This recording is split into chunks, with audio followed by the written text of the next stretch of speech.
So when I first started doing dance competitions back in the 1980s, they were very different from today's competitions. There was none of this talk about each participant getting an award because each participant is really only competing against him or herself for their highest award, for the highest score, for the highest whatever that they could achieve. There was one adjudicator. And at the end of a category, that adjudicator would come on stage, the contestants would line up, and the adjudicator would explain why this dancer got first, this dancer got second, and this dancer got third. Now, on one hand, that sounds like a really great educational experience, but the reality is if you're a participant, you have to stand in that line, usually in fifth position, smiling, and looking like you agree with the judge's decision, even if you didn't get first, second, or third. The first solo I did in this type of competition was called The Lullaby of Broadway. I was 9 years old, I was super cute, I had a fabulous red outfit, red leotard, red skirt, red tights. My mother even painted my shoes red so that I would just look fabulous. It was a super, super cute solo, but it was also really, really challenging. As a 9-year-old, I had to do renverse turns.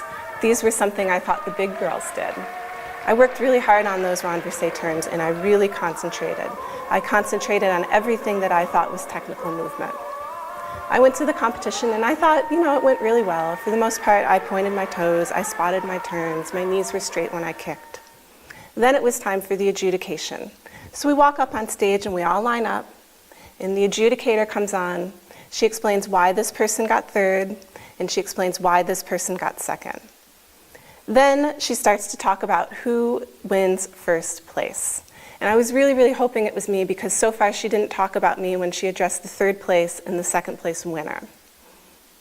Then she said, the little girl who is winning first place in this category has a tremendous amount of potential and a tremendous amount of talent. But I'm not sure that she actually likes to dance because she did not smile once. Now, don't get me wrong, I'm really, really happy that I won first place because that was the whole point of my being in the competition, right? Was to perform and to win first place. But I was also really confused. I didn't really see what smiling had to do with being a good dancer. I concentrated and I worked really hard to be the best dancer that I could be. And I enjoyed it tremendously on the inside, even if I wasn't smiling. So while I was confused, I was happy that I won first place, but that was also where I realized that smiling is important, that personality can make or break a dance, and that facials are essential to every good dance routine.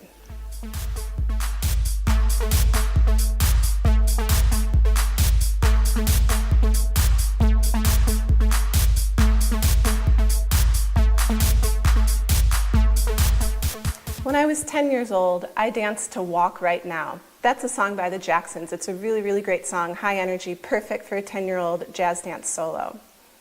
Even when I was 10 years old, I was aware that this was a really challenging solo.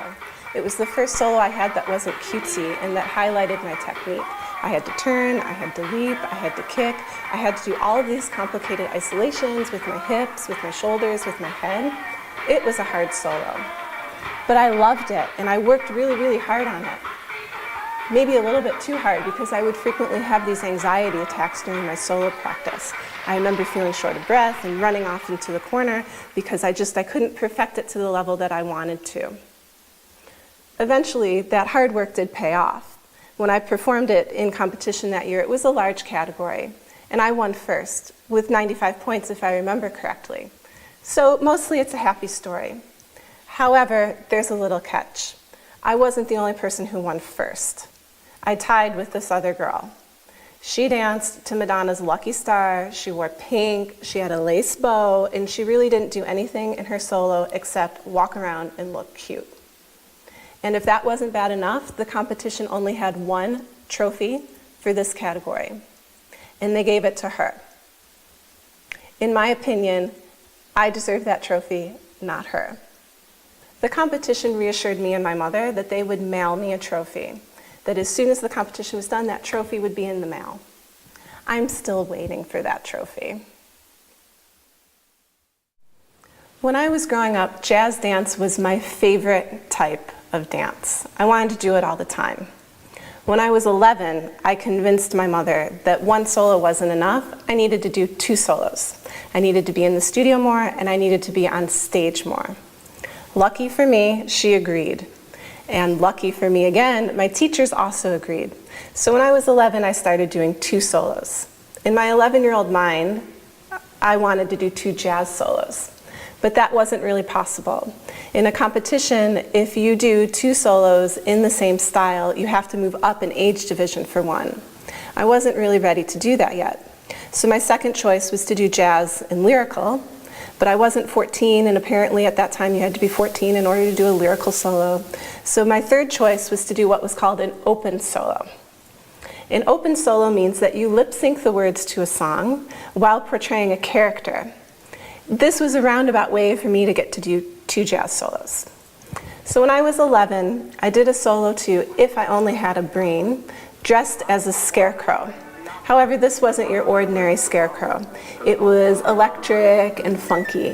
Instead of having straw coming out of my hat, I had silver mylar. It was pretty cool. I worked, of course, really, really hard on that solo, and I was all set to just go in and win first place. Then we got to the competition. Then I discovered that there was another scarecrow in my category who was also dancing to If I Only Had a Brain. Well, by that point I had figured out that uniqueness and novelty was really important to winning competitions, so I had a little diva fit. I sat down, I crossed my arms in the middle of the auditorium, I still remember on the steps between the rows of seats, and I informed my mother and my teachers that there was no way I was going on. If there was another scarecrow in this category, there was no way I would do it. No way. I was the only scarecrow. I sat there for a good 15 minutes, convinced that I was not going on. And I don't remember what my mother said to me. She probably said something like, if this is the way you're going to behave, Karen, we're not going to do this anymore. So I pulled it together, because I really did love to perform, and I really did feel like I had a good chance at getting first place with this solo. And I did get first place with this solo. I have no idea what that other scarecrow, what place she came in, I don't remember. The important thing is that out of the 2 scarecrows, I was the better one. This is where I learned that a clever idea is good, but it's the execution of a novel idea that really sells a routine. Hot Lunch Jam, 1987. This is probably by far my favorite dance competition solo.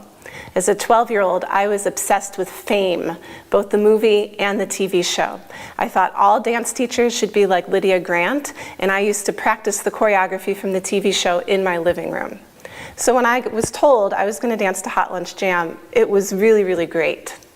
This was the solo where my teachers discovered that I could turn. And once they figured that out, there was no turning back. This solo had renversé turns, it had fouette turns, it had pump turns, barrel turns, aerial barrel turns, chaîné stag turns in a circle, and other turns that I probably am not even remembering because there were just so many of them. And I loved the challenge. I was also really excited because I got to do split rolls. Split rolls were a really big deal because they did them in Fame on the TV show. I remember giving my teacher choreographic input about how we should use these split rolls to best demonstrate my flexibility, because by that point I knew that flexibility was really important to winning competitions. And I jumped and I leaped. This was my first sort of grown-up solo. This is the point where I feel like the dancers in my studio, as well as my teachers, started to think like, oh, she's really good. We should pay more attention to her. So I did this solo in competition, and the category in this competition was huge. Huge. Can't believe the amount of people that were in my age division that year. And I remember I was placed last. I was last in the category. But this is the first competition where I started to get really, really strategic. I remember I watched each one of those girls from the wings and critiqued their performance and figured out what I needed to do to be better than each one of them. And it worked, because I got first place. Like I said, it was a really great solo. What I remember most about this solo, though, is that figuring out that this is what I liked doing. I liked dancing. I loved dancing. And I think I performed this solo more than any other solo that came before it. Multiple competitions that year. My own recital, plus another teacher's recital, plus performances at senior centers, shopping malls, everywhere. This is where the fire was really lit.